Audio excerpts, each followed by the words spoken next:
Hello. So I decided to do my book to movie comparison on Diary of a Wimpy Kid. I really enjoyed getting to research Jeff Kinney, and it was just really fun getting to dive into Diary of a Wimpy Kid again. So I decided to go ahead and read the book for my humor mandatory book. And so here we go. Here's some comparisons versus the first book and the first movie. So, point one. For my first comparison, I decided to just state that the movie and the book are very similar. And I know this is a very broad statement, but I decided to really pick out the beginning.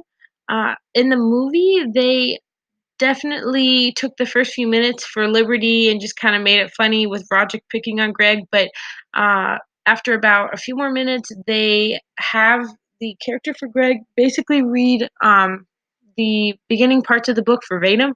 So they kind of added that in, and I thought that was really fun because it was a really funny part of the book, explaining that it was not a diary and that it was a journal, and it was really, I thought it was good.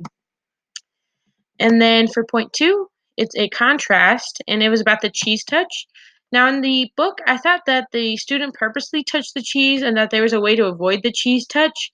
And so the illustration made the student with the touch look a lot funnier. Like it wasn't as scary, and students are still afraid of it because it's middle school and anything unknown or socially unavailable is just not okay.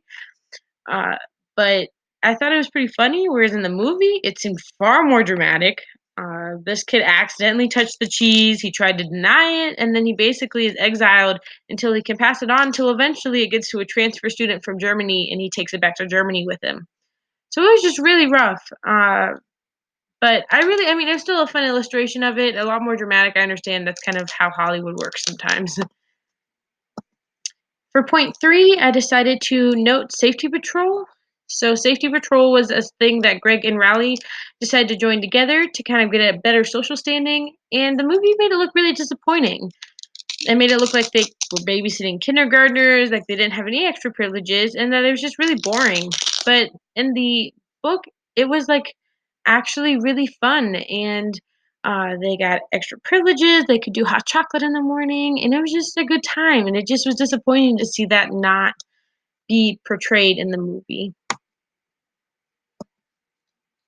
For point four, the uh, the portrayal of Zooey Mama in the movie only came at the very end of the movie. And I really wish they would have used it more because that's really where Greg and Riley find their standing at the end of the year. Like they end on a pretty okay note with this idea of like being able to be in the comics. Riley gets elected as class clown, and it's just a really big deal for them. And I just wish that they would have illustrated that more. Whereas like in the book, they had it on page 168 through like 171, and they had different comic strips, and they even got to see some of Greg's ideas by himself.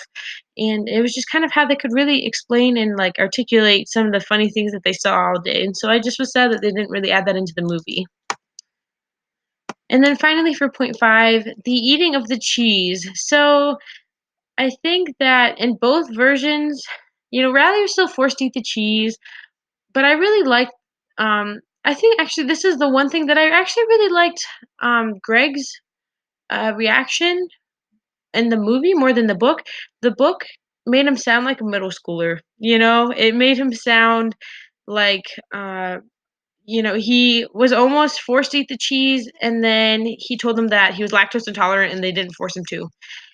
And then the next day, when kids saw it missing, he took the blame and said that he threw it away. Whereas in the movie, it seemed a lot more valiant. Riley was forced to eat the cheese, and then the gym teacher comes out and kicks out the high school bullies, and then Greg isn't forced to eat the cheese, but a crowd of students come out and they see the eaten piece of cheese next to Riley's foot, and right before Patty decides to blame Riley, Greg steps in and says, "I ate the cheese," and he takes all of the blame, and he makes this really good speech about it. I mean, of course, at the end, someone still noticed he ate the cheese, but it was still really it was a cute way to mend their friendship and really share the embarrassment. And honestly, Greg took it all, so it was really cute. I really liked that movie. That was the one thing I liked more. So there you go, and there is my references. Have a nice day.